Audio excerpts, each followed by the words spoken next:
Darwin की evolution की theory बहुत ही असरदार है, लेकिन कई लोग यहाँ तक कि वैज्ञानिक और थिंकर्स भी इस आइडिया से डरते हैं या अनकंफर्टेबल महसूस करते हैं।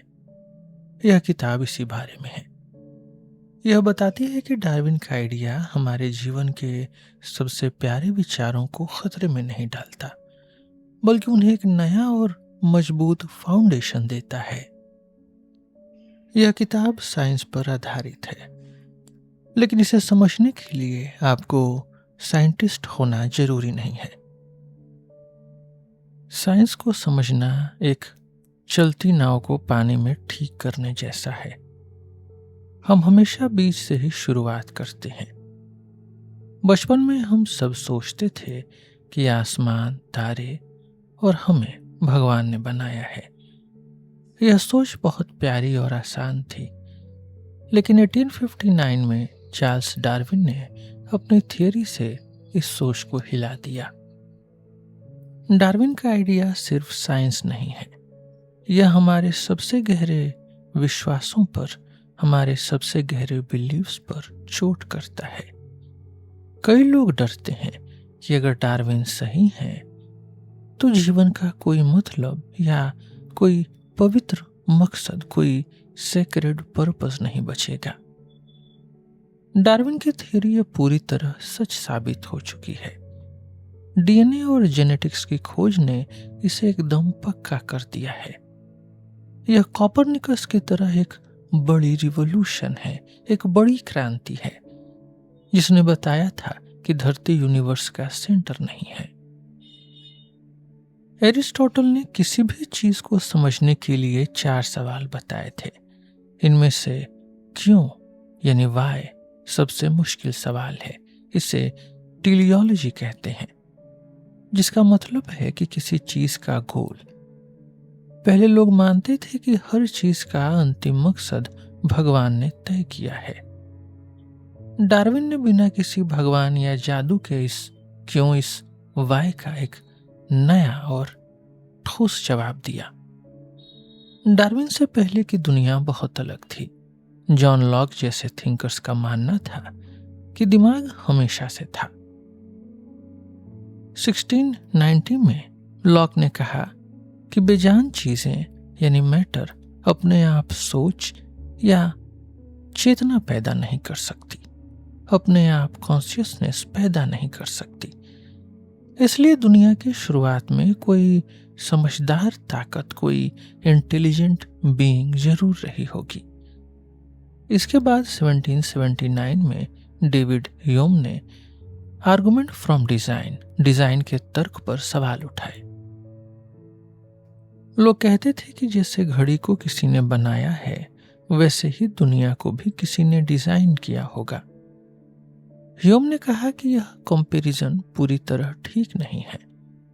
ह्यूम ने अंदाजा लगाया कि शायद बेजान चीजें लंबे समय तक आपस में टकराकर अपने आप एक सही ऑर्डर ले सकती हैं। यह डार्विन के इवोल्यूशन की तरह ही था। लेकिन ह्यूम खुद अपनी इस बात पर पूरी तरह यकीन नहीं कर पाए। उन्हें समझ नहीं आया कि बिना किसी बनाने वाले के, बिना किसी डिजाइनर के दुनिया इतनी बढ़िया कैसे हो सकती है। अंत में डार्विन ने ही इस पहेली को सुलझाया। उन्होंने नेचुरल सिलेक्शन का तरीका दुनिया को बताया। यह एक बिना दिमाग और बिना मकसद का प्रोसेस है। डार्विन ने हजारों सबूतों के साथ यह साबित किया कि नेचर में कॉम्प्लेक्स डिजाइन बिना किसी बनाने वाले के भी अपने आप बन सकता है। डार्विन शुरुआत से ही जीवन का मतलब या दुनिया की उत्पत्ति या ओरिजिन ऑफ लाइफ समझाने नहीं निकले थे। उनका मकसद बस यह समझना था कि अलग अलग स्पीसीज कैसे बनी। उस समय नेचुरलिस्ट्स यानी प्रकृति के वैज्ञानिक 2 बातों से बहुत हैरान थे। पहला, जीवों की बनावट यानी एडेप्टेशन कितनी बेहतरीन है। दूसरा, दुनिया में लाखों तरह के जीव और पौधे क्यों हैं, इतनी डाइवर्सिटी क्यों है। यह भी अजीब था कि इन जीवों में कई समानताएं होने के बावजूद उनके बीच गहरी खाइयां थी। जैसे मछलियों की तरह तैरने वाले पक्षी तो थे, लेकिन पंखों वाले कुत्ते नहीं। डार्विन के समय तक लोग एरिस्टोटल और प्लेटो की सोच मानते थे। उनका मानना था कि हर जीव की एक पक्की पहचान होती है जो कभी नहीं बदलती। जैसे 7 कभी 8 नहीं बन सकता, वैसे ही एक स्पीशीज कभी दूसरी नहीं बन सकती। लेकिन जब वैज्ञानिकों को ऐसे कंकाल, ऐसे फॉसिल्स मिले जो अब दुनिया में नहीं है, तो डार्विन को एक बड़ा सुराग मिला। उन्होंने बताया कि स्पीशीज हमेशा एक जैसी नहीं रहती, बल्कि समय के साथ उनमें बदलाव होता है, मॉडिफिकेशन होता है। डार्विन का सबसे बड़ा विचार था नेचुरल सिलेक्शन। उन्होंने थॉमस माल्थस से यह बात सीखी कि कोई भी जीव जितने बच्चे पैदा करता है वे सब जिंदा नहीं रहते, क्योंकि खाना और जगह कम पड़ जाती है। हमेशा एक कठिन समय आता है, एक क्रंच टाइम आता है, जहां जीवित रहने के लिए स्ट्रगल होता है। इस स्ट्रगल में जिसके पास भी थोड़ा सा फायदा होता है वह बच जाता है, और उसके बच्चे भी उसी खूबी के साथ पैदा होते हैं। डार्विन ने इसे एक एल्गोरिदम की तरह समझाया। एल्गोरिदम एक ऐसा पक्का तरीका है जो हमेशा काम करता है, चाहे उसे कोई मशीन करे या इंसान। इसके 3 मेन क्वालिटीज होती हैं। यह किसी भी चीज पर काम कर सकता है, इसके कदम बहुत सीधे और आसान होते हैं, और यह हमेशा नतीजे देता है, गारंटीड रिजल्ट्स। डार्विन का मानना था कि इवोल्यूशन भी एक ऐसा ही अंधा और बिना दिमाग वाला तरीका है, एक ब्लाइंड एल्गोरिदमिक प्रोसेस है। यह तरीका बिना किसी समझदार ताकत, बिना किसी इंटेलिजेंट क्रिएटर के भी दुनिया का सबसे बेहतरीन और कॉम्प्लेक्स डिजाइन बना सकता है। यही डार्विन का खतरनाक आइडिया था, डेंजरस आइडिया था, जिसे कई लोग आज भी पूरी तरह से मानने से डरते हैं। डार्विन ने अपनी थियरी बीज से ही शुरू किया। उन्होंने बताया कि आज के सभी जीव कल के जीवों की संतान हैं, और इसी तरह अगर हम पीछे जाएं तो पाएंगे कि सारे जीव एक ही पेड़ यानी ट्री ऑफ लाइफ की डालियां हैं।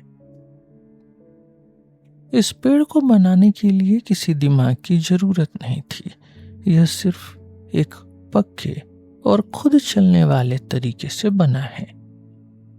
डार्विन की इस थियरी का असर बहुत गहरा था। कुछ लोग जैसे कार्ल मार्क्स इससे बहुत खुश हुए, जबकि सैमुअल विल्बरफोर्स जैसे धार्मिक लोगों को लगा कि यह इंसान की अहमियत और भगवान के वजूद को खत्म कर देगा।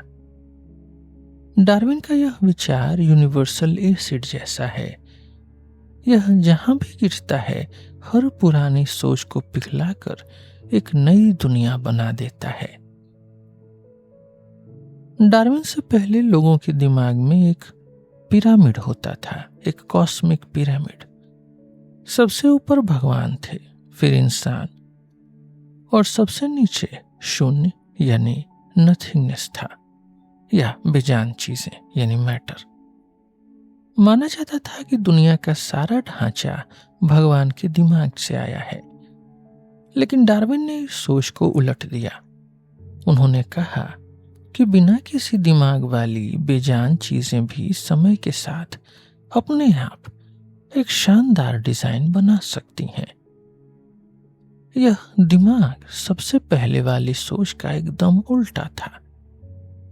लोगों को यह मानना मुश्किल लगता है कि कोई बहुत बढ़िया चीज किसी बिना दिमाग वाली चीज से बन सकती है। डार्विन का यह आइडिया हमें बताता है कि नेचर अपने आप में बहुत चतुर है, क्लेवर और वह बिना किसी पहले से सोचे हुए प्लान के बेहतरीन डिजाइन बना सकती है। कुछ लोगों ने डार्विन के इस विचार को भगवान के साथ जोड़ने की कोशिश की। उन्होंने कहा कि शायद भगवान ने ही इस नेचुरल सिलेक्शन का नियम बनाया है ताकि उन्हें हर छोटी चीज खुद न बनानी पड़े। लेकिन डार्विन के कोर पॉइंट्स यह थे, उनकी मुख्य बात यह थी कि नेचर का यह डिजाइन, कुदरत का यह ढांचा समय के साथ धीरे धीरे जमा होता है। किसी भी नई चीज को बनाने में मेहनत और समय लगता है और नेचर इस मेहनत को बचा कर रखती है। पुराने डिजाइन की नकल करके नए डिजाइन बनते हैं। डार्विन के इस तरीके को समझने के लिए हमें क्रेन और स्काई हुक का फर्क समझना होगा।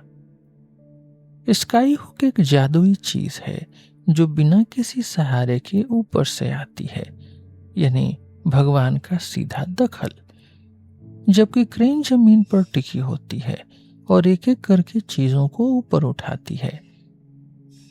डार्विन का इवोल्यूशन सिर्फ क्रेन पर निर्भर करता है। इसमें किसी भी जादुई स्काई हुक्स की कोई जगह नहीं है। अगर हम जीवन के पेड़ यानी ट्री ऑफ लाइफ को देखें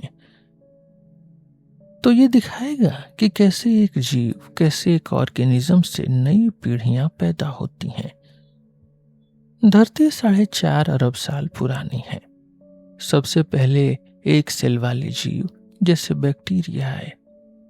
फिर लगभग 1.4 अरब साल पहले एक बड़ा बदलाव हुआ जब कुछ बैक्टीरिया एक दूसरे के अंदर चले गए और उन्होंने यूकैरियोट्स बनाए। इन्हीं से आगे चलकर पौधे यानी प्लांट्स और जानवर बने। इस पेड़ की शक्ल कैसी होगी? अगर हम समय को नीचे से ऊपर की तरफ दिखाएं तो यह एक ताड़ के पेड़ जैसा लगेगा, पाम ट्री जैसा। नीचे का तना उन जीवों का है जो अरबों सालों तक एक जैसे ही रहे। जब सेक्स का तरीका शुरू हुआ, जब सेक्सुअल रिप्रोडक्शन का मेथड शुरू हुआ, तब से पेड़ में बहुत सारी डालियां फूटने लगी, ढेर सारी ब्रांचेस निकलने लगी। इन्हीं डालियों में अलग अलग स्पीसीज बनती हैं। डार्विन ने समझाया कि स्पीसीज के बीच कोई पक्की दीवार नहीं होती। नई स्पीसीज का बनना एक ऐसा बदलाव है जो तुरंत नहीं दिखता, बल्कि बहुत पीढ़ियों बाद पता चलता है। जैसे हमें पता है कि दुनिया के सभी लोगों की एक ही पुरानी माँ रही होगी, लेकिन उस समय उसे खुद यह बात नहीं पता थी। अगर हम नेचर के इतने बड़े और कॉम्प्लेक्स पैटर्न को समझना चाहते हैं तो हमें छोटी छोटी बातों को छोड़कर चीजों को आसान बनाना पड़ता है। विज्ञान में यह तरीका बहुत आम है। जैसे अगर हमें समझना है कि जिराफ की गर्दन लंबी क्यों होती है, तो हम हर जिराफ का इतिहास नहीं देखते, बल्कि इवोल्यूशन का एक बड़ा और आसान मॉडल इस्तेमाल करते हैं। साइंस या किसी भी सब्जेक्ट को समझने के लिए हमें पॉसिबिलिटीज को समझना होता है। फिलोसोफर्स के अनुसार पॉसिबिलिटीज 4 तरह की होती हैं। लॉजिकल यानी तार्किक, फिजिकल यानी भौतिक, जैविक यानी बायोलॉजिकल और ऐतिहासिक यानी हिस्टोरिकल। सुपरमैन का लाइट से तेज उड़ना लॉजिकल रूप से मुमकिन हो सकता है, लेकिन फिजिकल नियमों के हिसाब से यह इम्पॉसिबल है, नामुमकिन है। वहीं पंखों वाला घोड़ा उड़ सकता है, यह फिजिकल रूप से मुमकिन है, लेकिन क्या यह बायोलॉजिकल रूप से भी मुमकिन है?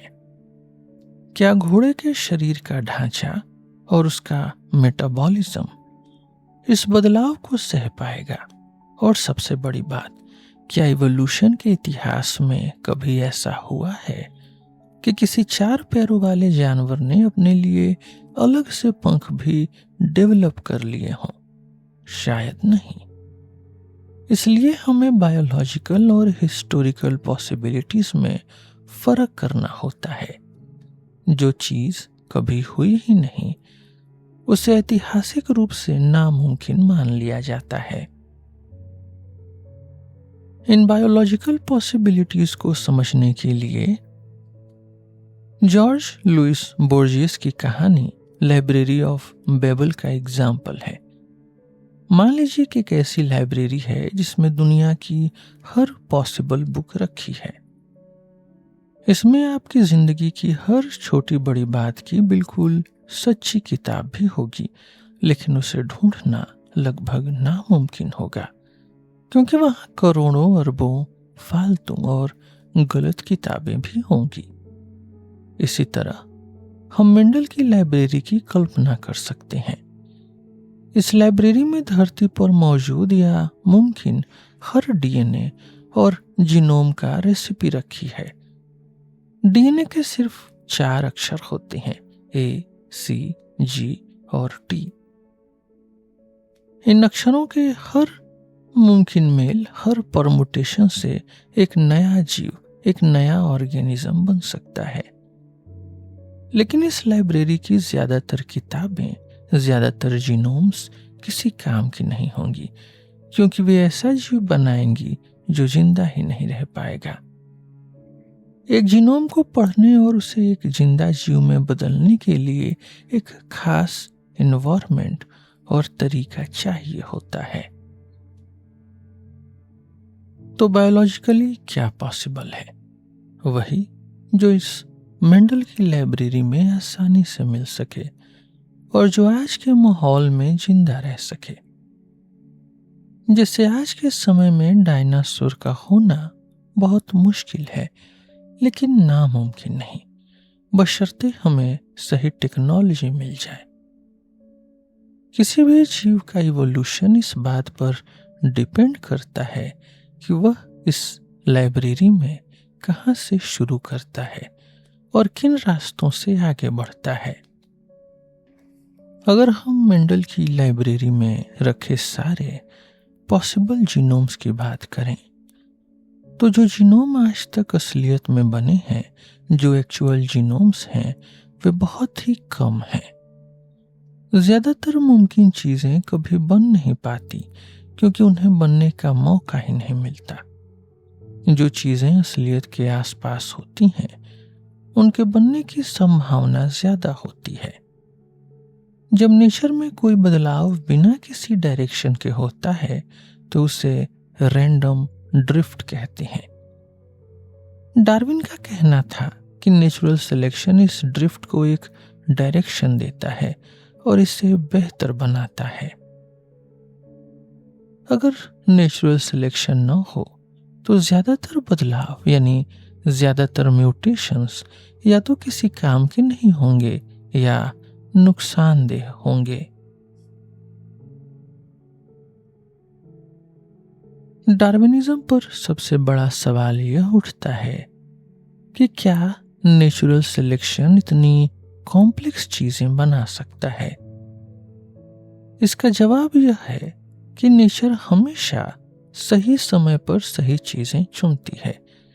किसी भी चीज के डिजाइन का अंदाजा हम सिर्फ डीएनए देखकर नहीं लगा सकते।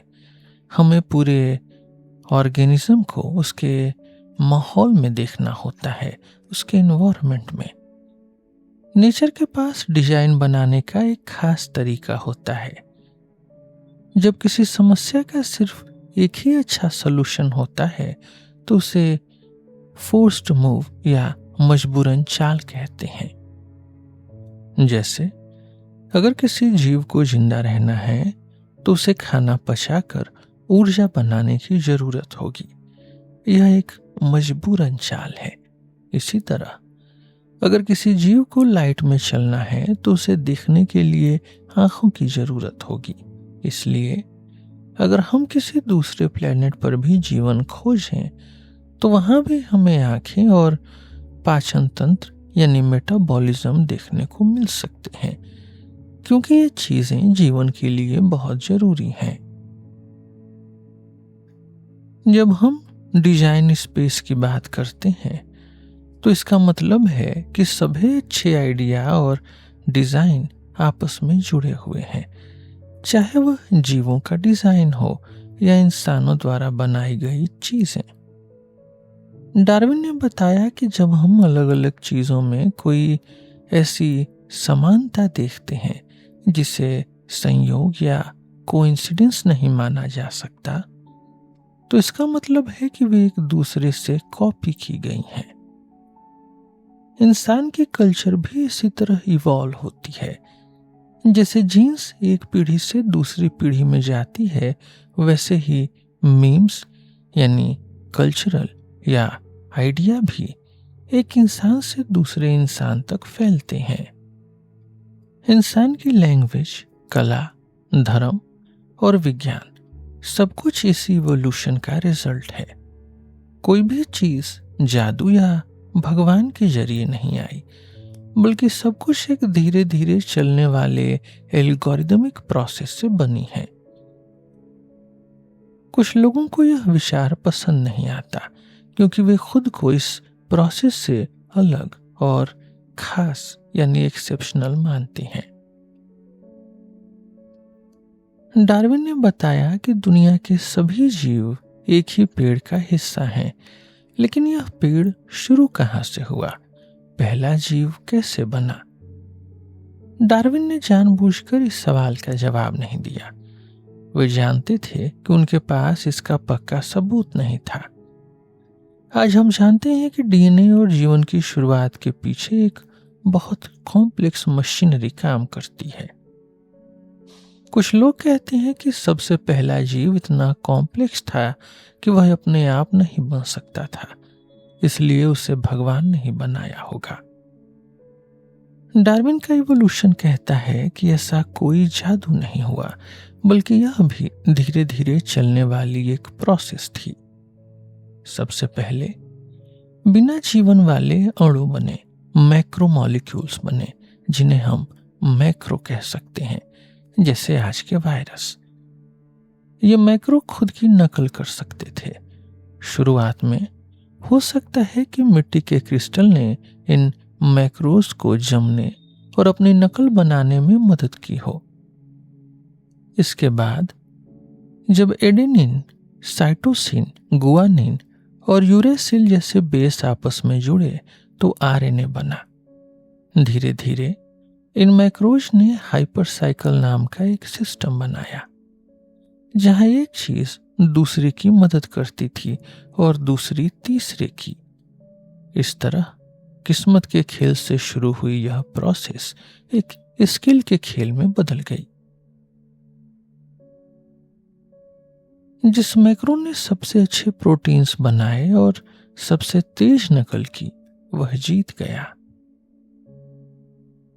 लेकिन यह सब तभी पॉसिबल हुआ जब लॉज ऑफ फिजिक्स इसके साथ थे। अगर ग्रेविटी या स्पीड ऑफ लाइट थोड़ी भी अलग होती तो शायद जीवन कभी शुरू ही नहीं होता। तो क्या इसका मतलब यह है कि भगवान ने हमारे लिए ये नियम बनाए? नहीं। इसे समझने के लिए गेम ऑफ लाइफ का एग्जाम्पल लीजिए। यह एक कंप्यूटर गेम है जहां कुछ आसान नियमों से एक पूरी दुनिया और कॉम्प्लेक्स स्ट्रक्चर्स अपने आप बन जाती हैं। इसी तरह हो सकता है कि यूनिवर्स भी कई बार बना और मिटा हो, और हर बार फिजिक्स के नियम थोड़े अलग रहे हों। हम उस यूनिवर्स में हैं जहां के नियम जीवन के लिए अनुकूल हैं, सूटेबल हैं। बायोलॉजी कोई अलग और अजीब चीज नहीं है, बल्कि यह एक तरह की इंजीनियरिंग ही है। जैसे इंसान मशीनों को बनाते और सुधारते हैं, वैसे ही नेचर भी जीवों को बनाती और सुधारती है।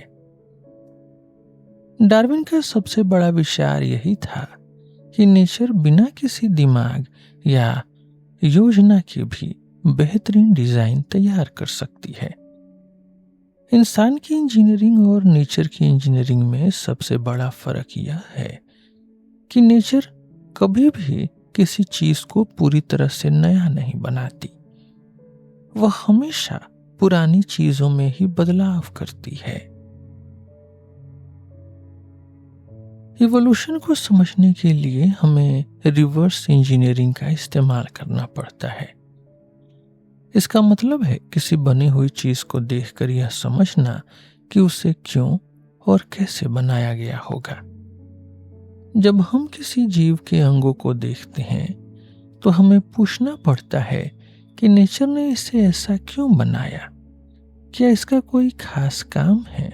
हालांकि नेचर कोई समझदार इंजीनियर नहीं है, वह एक टिंकर या जुगाड़ की तरह काम करती है। वह उसी चीज का इस्तेमाल करती है जो उसके पास मौजूद होती है, चाहे वह सबसे अच्छी हो या न हो। कंप्यूटर और आर्टिफिशियल इंटेलिजेंस ने हमें यह समझने में बहुत मदद की है कि बिना दिमाग के भी कॉम्प्लेक्स काम कैसे हो सकते हैं। जैसे 1950 के दशक में आर्थर सैमुअल ने चेकर्स खेलने वाला एक प्रोग्राम बनाया था। यह प्रोग्राम खुद खेलकर और अपनी गलतियों से सीखकर इतना बेहतर हो गया कि उसने अपने ही बनाने वाले को हरा दिया। यह बिल्कुल डार्विन के इवोल्यूशन की तरह था, बिना किसी पहले से तय योजना के, सिर्फ अनुभव और सिलेक्शन से बेहतर होना। स्टुअर्ट कॉफमैन जैसे नए वैज्ञानिकों का कहना है कि इवोल्यूशन सिर्फ चांस नहीं है, बल्कि इसमें कुछ पक्के रूल्स और मजबूरियां यानी कंस्ट्रेंट्स भी हैं जो नेचर को एक खास दिशा में ले जाते हैं। बायोलॉजी में एडेप्टेशनिज्म यानी अनुकूलन का विचार काफी जरूरी और ताकतवर है। इसका मतलब है कि किसी जीव की बनावट या उसकी आदतों को देखकर यह समझना कि नेचर ने उसे ऐसा क्यों बनाया है। इसे रिवर्स इंजीनियरिंग भी कहते हैं। जैसे कोई इंजीनियर एक मशीन को खोलकर समझता है कि उसका हर पुर्जा क्यों लगाया गया है, वैसे ही जीव विज्ञानी या बायोलॉजिस्ट जीवों को देखकर उनके विकास का कारण यानी रीजन खोजते हैं। वैज्ञानिक इसी तरीके से कई बड़े सवालों के जवाब ढूंढते हैं। जैसे कुछ मछलियां समुद्र के तल पर एक करवट क्यों लेटती हैं, या इंसान के पूर्वज कुछ समय के लिए पानी में क्यों रहते थे। हालांकि यह अभी पूरी तरह साबित नहीं हुआ है। वैज्ञानिक यह मानकर चलते हैं कि नेचर जो भी करती है उसके पीछे कोई न कोई फायदा या कारण होता है। लेकिन स्टीफन जे गोल्ड और रिचर्ड लेवोंटिन जैसे कुछ वैज्ञानिकों ने इस सोच की आलोचना की। उन्होंने इसे पेंगलोशियन पैराडाइम कहा, जिसका मतलब है यह मान लेना कि जो भी होता है अच्छे के लिए होता है। उनका कहना था कि वैज्ञानिक अक्सर बिना सबूत के अपनी तरफ से मनगढ़ंत कहानियां बना लेते हैं। हालांकि उनकी चेतावनी सही है कि हमें हर चीज के पीछे कोई फायदा नहीं ढूंढना चाहिए, लेकिन एडेप्टेशनिज्म गलत नहीं है।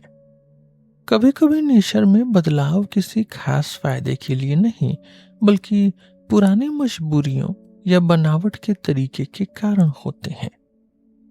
इसे समझने के लिए गेम थियरी और प्रिजनर्स डायलेमा का एग्जाम्पल लेते हैं। जैसे जंगल में पेड़ सूरज की रोशनी पाने के लिए एक दूसरे से ऊंचे होने की होड़ करते हैं, आर्म्स रेस करते हैं, भले ही इसमें उनकी बहुत एनर्जी खर्च होती हो। वे आपस में समझौता नहीं कर सकते। इसी तरह जीवों में भी हमेशा खुद को बेहतर बनाने की होड़ चलती है, और यही इवोल्यूशन का असली इंजन है। स्टीफन जे गोल्ड अमेरिका के एक बहुत फेमस वैज्ञानिक और लेखक रहे हैं, जिन्होंने इवोल्यूशन के बारे में बहुत सी किताबें लिखी हैं। लेकिन डेनियल डेनेट का मानना है कि गोल्ड ने इवोल्यूशन के बारे में कई गलतफहमियां फैलाई हैं। गोल्ड ने कई बार कहा है कि डार्विन का ऑर्थोडॉक्स डार्विनिज्म गलत है और वे एक नई रिवॉल्यूशन ला रहे हैं, लेकिन उनकी सभी क्रांतियां झूठी साबित हुईं। गोल्ड के मेन दावों में से एक था पंक्चुएटेड इक्विलिब्रियम। डार्विन मानते थे कि जीवों में बदलाव धीरे धीरे होता है, ग्रेजुअलिज्म है। लेकिन गोल्ड ने कहा कि ज्यादातर समय जीव बिल्कुल नहीं बदलते, इक्विलिब्रियम में रहते हैं और फिर अचानक उनमें बहुत तेजी से बड़े बदलाव आते हैं। जब वैज्ञानिकों ने इसका विरोध किया तो पता चला कि यह अचानक होने वाला बदलाव भी असल में हजारों सालों में होता है, जो जियोलॉजी के हिसाब से छोटा समय है। लेकिन है यह भी एक धीमा बदलाव ही। यानी गोल्ड असल में डार्विन की ही बात को थोड़ा घुमा कर कह रहे थे। गोल्ड का एक और बड़ा दावा कंटिंजेंसी या चांस के बारे में था। अपनी किताब वंडरफुल लाइफ में उन्होंने कैम्ब्रियन एक्सप्लोजन के अजीबोगरीब जीवों का एग्जाम्पल दिया। उनका कहना था कि अगर हम जीवन की कहानी को फिर से शुरू करें तो शायद इंसान या आज के कोई भी जीव दोबारा पैदा ही न हो। सब कुछ बस एक लॉटरी की तरह हुआ है। लेकिन डार्विन के कन्वर्जेंट इवोल्यूशन को देखते हुए ऐसा लगता है कि नेचर बार बार सबसे अच्छे डिजाइन को ढूंढ लेती है। अगर इंसान नहीं भी होते तो कोई और जीव ऐसे ही दिमाग और शरीर के साथ विकसित हो जाता।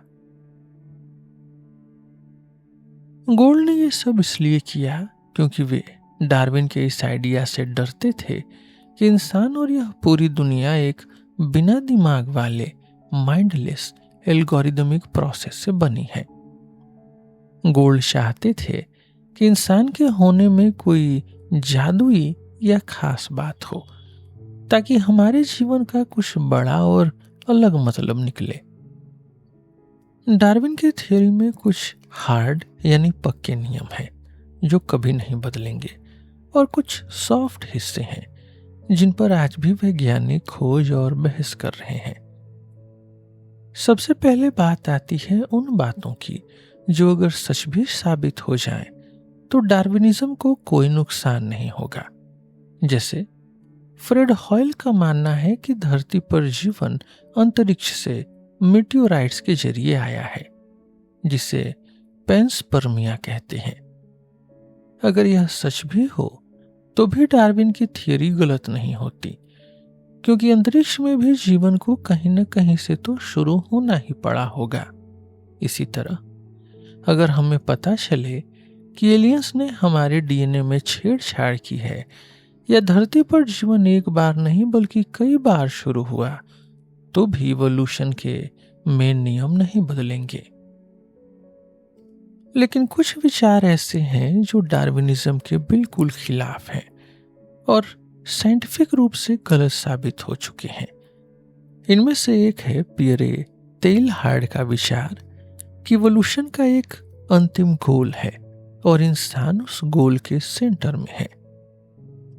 डार्विनिज्म साफ कहता है कि विकास यानी इवोल्यूशन बिना किसी लक्ष्य के होता है। ये एक माइंडलेस और पर्पसलेस प्रोसेस है।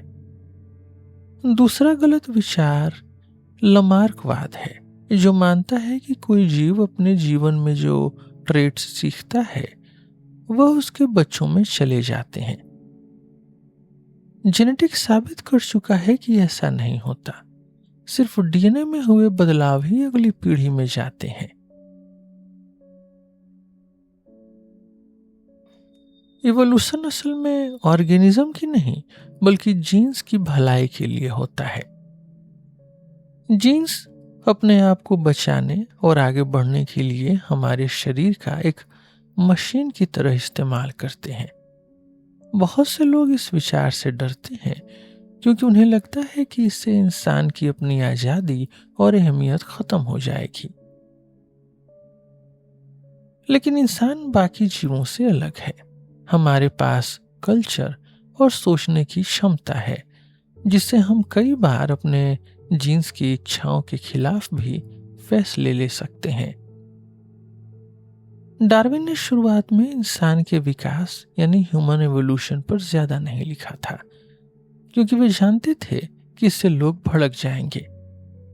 लेकिन 1871 में उन्होंने द डिसेंट ऑफ मैन लिखकर साफ कर दिया कि इंसान यानी होमोसेपियंस भी इवोल्यूशन का ही एक हिस्सा है। आज हम जानते हैं कि हमारा डीएनए चिंपैंजी से बहुत मिलता जुलता है। हम असल में तीसरे चिंपैंजी हैं।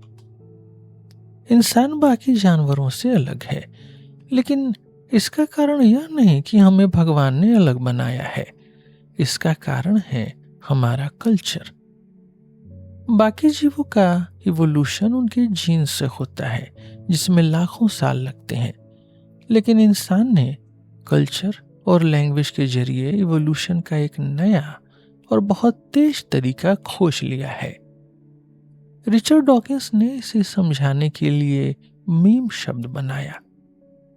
जैसे हमारे शरीर के क्वालिटीज जीन से एक पीढ़ी से दूसरी पीढ़ी में जाते हैं, वैसे ही हमारे विचार, आदतें, गाने, कहानियां या आविष्कार मीम के जरिए एक दिमाग से दूसरे दिमाग में जाते हैं। जैसे जीन अपनी नकल बनाकर जिंदा रहते हैं, वैसे ही मीम भी वही करते हैं। कुछ मीम हमारे लिए अच्छे होते हैं, जैसे पढ़ाई या सहयोग का आइडिया, और कुछ बहुत बुरे, जैसे अंधविश्वास या कंप्यूटर वायरस। मीम आपस में कंपटीशन करते हैं कि वे कितने ज्यादा लोगों के दिमाग में अपनी जगह बना सकें।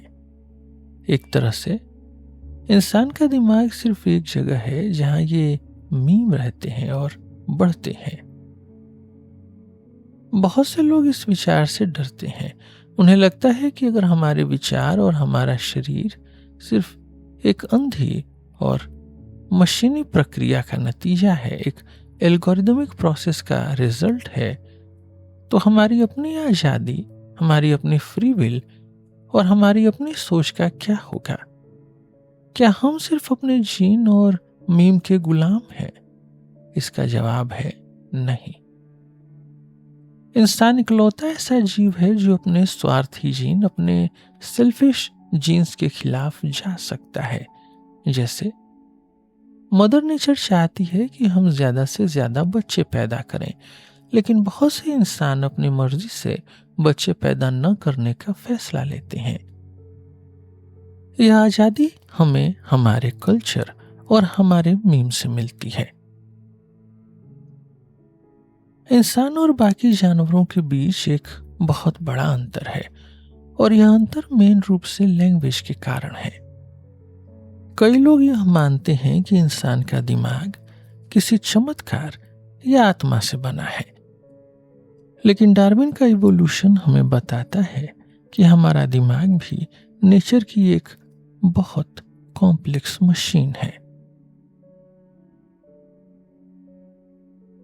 लैंग्वेज हमें बहुत आगे की सोचने और दूसरों के ज्ञान का इस्तेमाल करने की ताकत देती है। लैंग्वेज के कारण ही साइंस पॉसिबल हो पाया है, जहां हम अपनी गलतियों पर खुलकर चर्चा कर सकते हैं और उनसे सीख सकते हैं।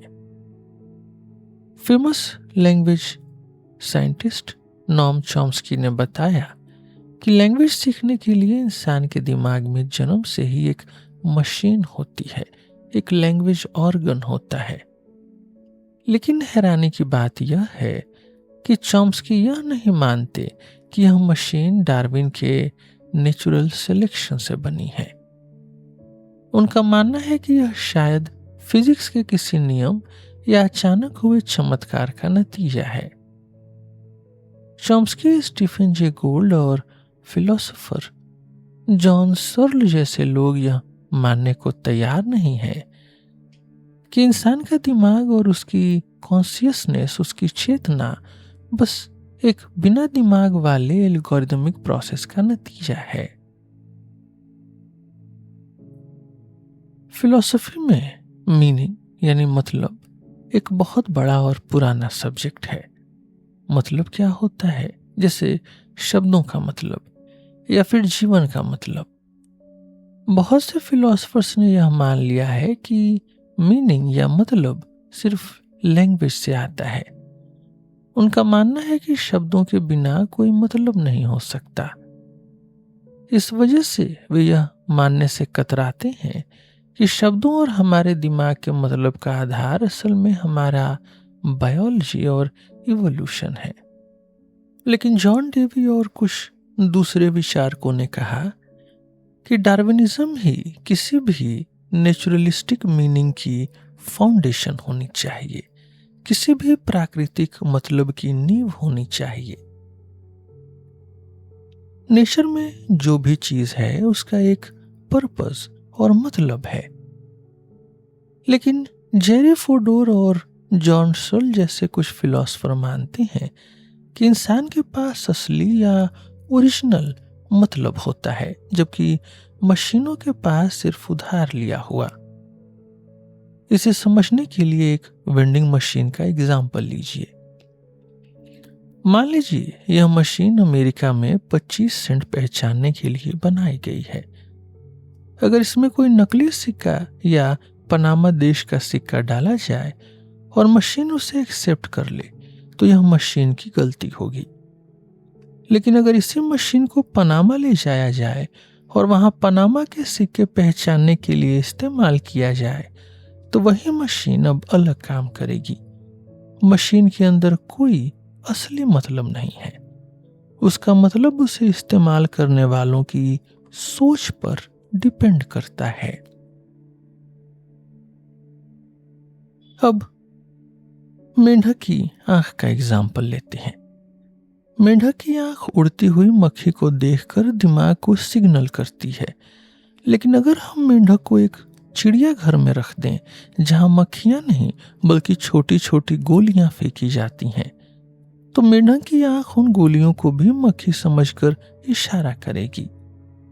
यहां मतलब सिचुएशन के हिसाब से बदल गया। यही बात इंसान पर भी लागू होती है। हमारे दिमाग के मतलब भी हमारे आसपास के एनवायरनमेंट और जरूरतों से बनते हैं। डार्विन का डेंजरस आइडिया यह है कि हम भी मदर नेचर की बनाई हुई मशीनें हैं। हमारा दिमाग और हमारे मतलब, हमारे मीनिंग्स आसमान से नहीं आए हैं, बल्कि करोड़ों सालों के बिना सोचे समझे हुए माइंडलेस एल्गोरिदमिक रिसर्च और डेवलपमेंट का नतीजा है।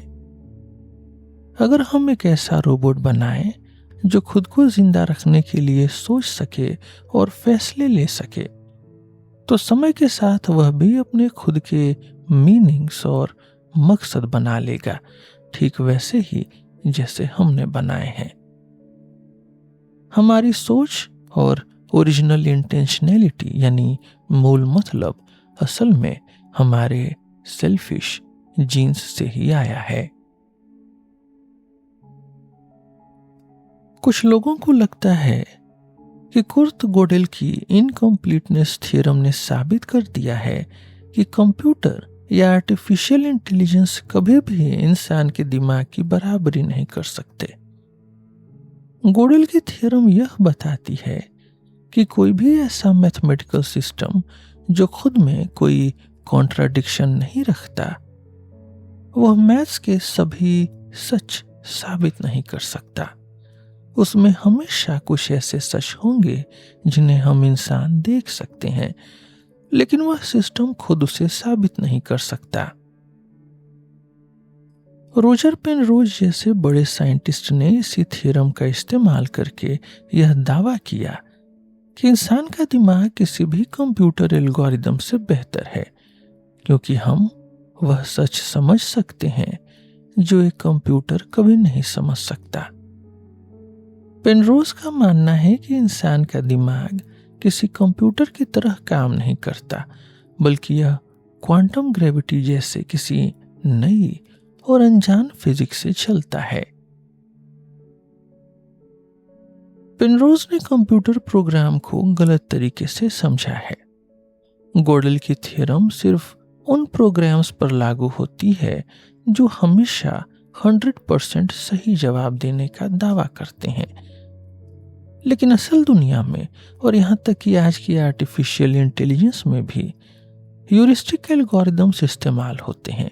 ये ऐसे प्रोग्राम हैं जो 100% सही होने की गारंटी नहीं देते, लेकिन वे ज्यादातर समय कुछ अच्छा और सही काम करते हैं, ठीक वैसे ही जैसे इंसान का दिमाग करता है।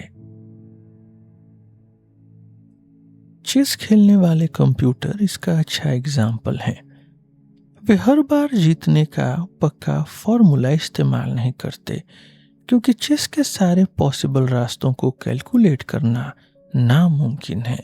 इसके बजाय वे ह्यूरिस्टिक्स का इस्तेमाल करते हैं। वे खतरे लेते हैं और ज्यादातर बार इंसानों को हरा देते हैं। डार्विन का इवोल्यूशन भी एक ऐसा ही रिस्की और बिना पक्की गारंटी वाला एल्गोरिदम है। नेचर को कभी भी परफेक्ट या 100% सही होने की जरूरत नहीं पड़ी। उसे बस इतना सही होना था कि जीव जिंदा रह सकें और आगे बढ़ सकें। क्या सही और गलत की हमारी समझ भगवान ने दी है, या यह भी इवोल्यूशन का ही एक हिस्सा है? थॉमस हॉब्स को पहला सोशियोबायोलॉजिस्ट कहा जा सकता है। उन्होंने माना कि एक समय ऐसा था जब इंसान बिना किसी समाज या कानून के रहता था, जहां हर कोई सिर्फ अपने लिए लड़ता था।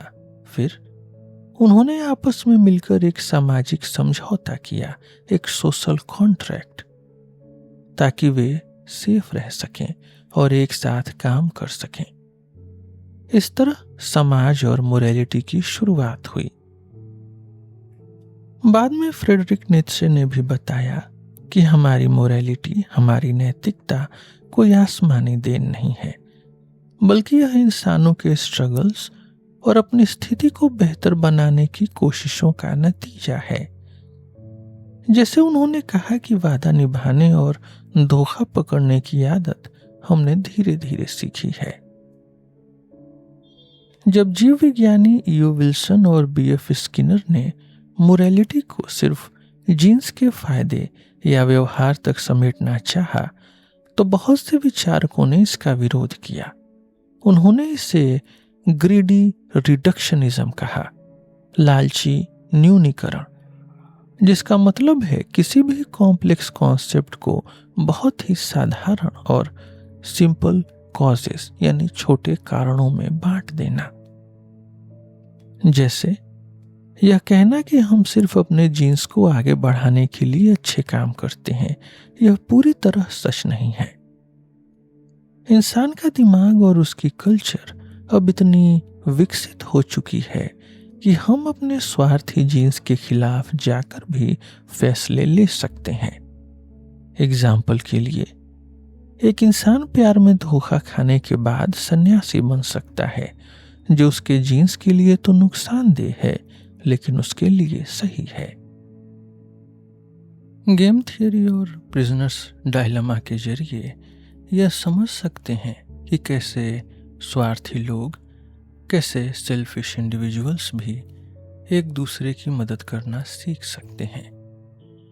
जो लोग एक दूसरे की मदद करते हैं, रेसिप्रोकल एल्ट्रुइज्म, वे अकेले रहने वालों से ज्यादा सेफ और सफल होते हैं।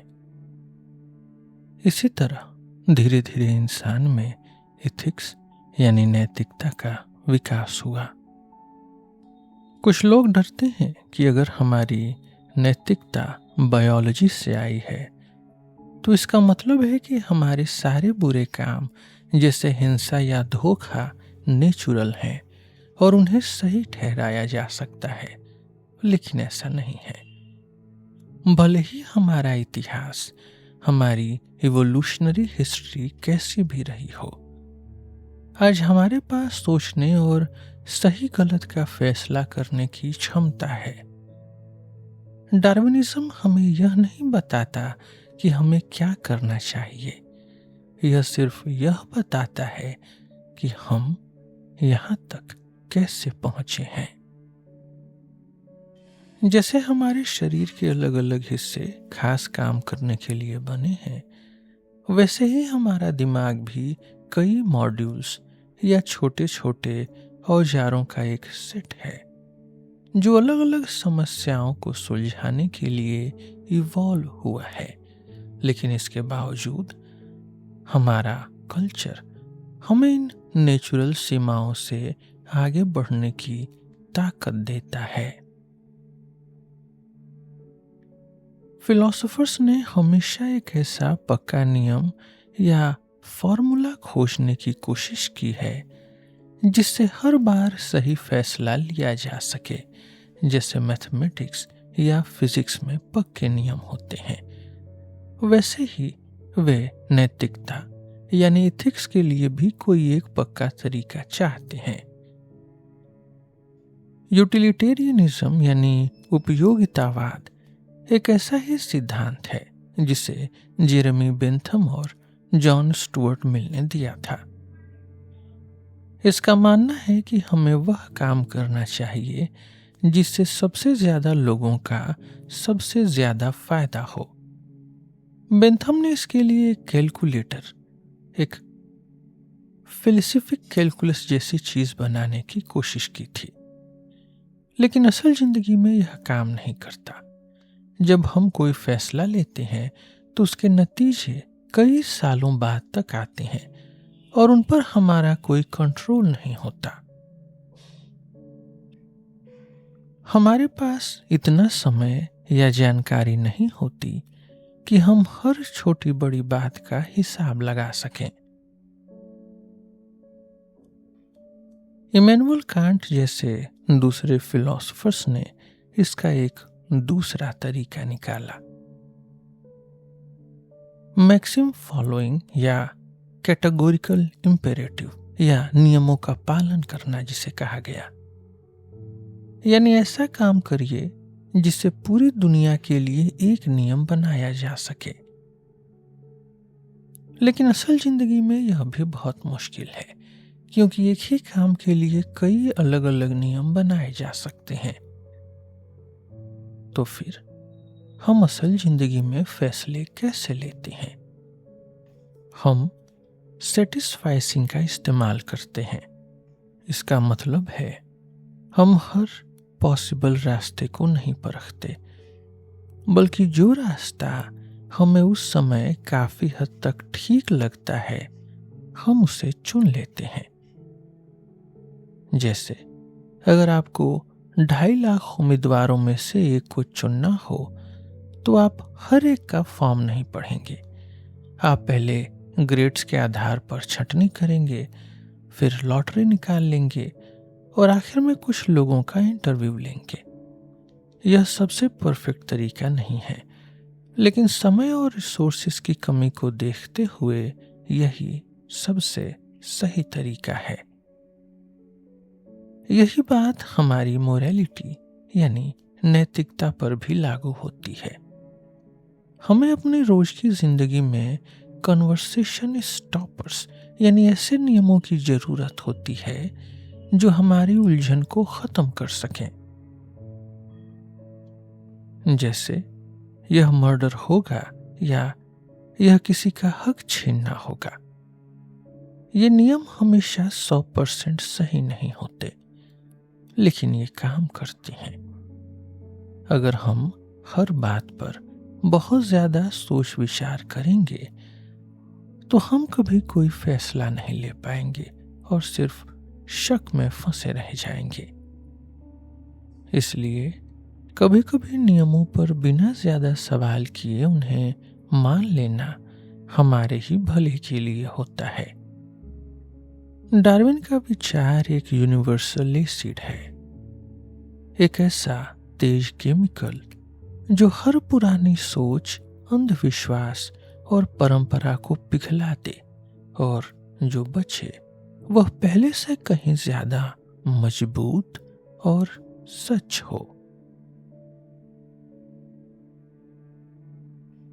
संगीतकार जोहान सेबेस्टियन बाक ने बहुत शानदार म्यूजिक बनाया, लेकिन बाक का दिमाग और उनकी कला कोई आसमान से टपका हुआ चमत्कार नहीं था। बाक का इवोल्यूशन भी अरबों सालों के नेचुरल सिलेक्शन, इंसानी कल्चर और उनके आसपास मौजूद विचारों यानी मीम्स का ही नतीजा था। इसी तरह दुनिया की हर खूबसूरत चीज, चाहे वह एक फूल हो, व्हेल मछली हो या इंसानी कला और विज्ञान, सब ट्री ऑफ लाइफ यानी जीवन की एक ही पेड़ की अलग अलग शाखाएं हैं।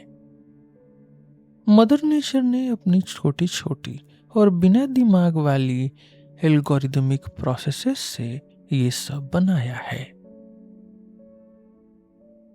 हमारे कल्चर्स, लैंग्वेजेस और धर्म भी इसी इवोल्यूशन का हिस्सा हैं और हमें उन्हें बचाना चाहिए, ठीक वैसे ही जैसे हम खत्म हो रहे जानवरों को, विलुप्त हो रहे जानवरों को बचाते हैं।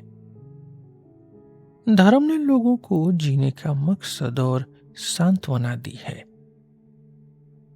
लेकिन जब कोई धर्म या परंपरा इंसानियत के लिए खतरा बन जाए, जैसे कट्टरपंथ, महिलाओं पर अत्याचार या बच्चों को साइंस के बारे में गलत बातें सिखाना, तो हमें उसे रोकना होगा। डार्विन का विचार हमें सिखाता है कि कोई भी विचार, कोई भी मीम या धर्म भगवान का दिया हुआ अंतिम सच नहीं है। वह बस इंसानी विकास का एक हिस्सा है जिसे समय के साथ बदलना होगा। कई लोगों को लगता है कि अगर दुनिया को बनाने वाला कोई भगवान नहीं है, कोई इंटेलिजेंट क्रिएटर नहीं है, तो जीवन का कोई मतलब नहीं रह जाएगा। लेकिन डार्विनिज्म हमें निराश नहीं करता। यह हमें बताता है कि नेचर और यह ट्री ऑफ लाइफ ही सबसे महान और पवित्र है। यह कोई भगवान नहीं है जिससे हम प्रार्थना कर सकें, लेकिन इसकी सुंदरता और डिजाइन किसी भी चमत्कार से बड़ी है।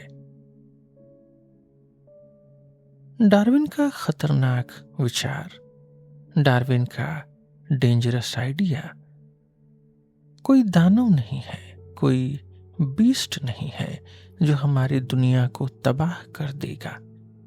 यह असल में सच्चाई और सुंदरता का सबसे बड़ा दोस्त है, जो हमें दुनिया को उसकी असली और सबसे शानदार रूप में देखने में मदद करता है।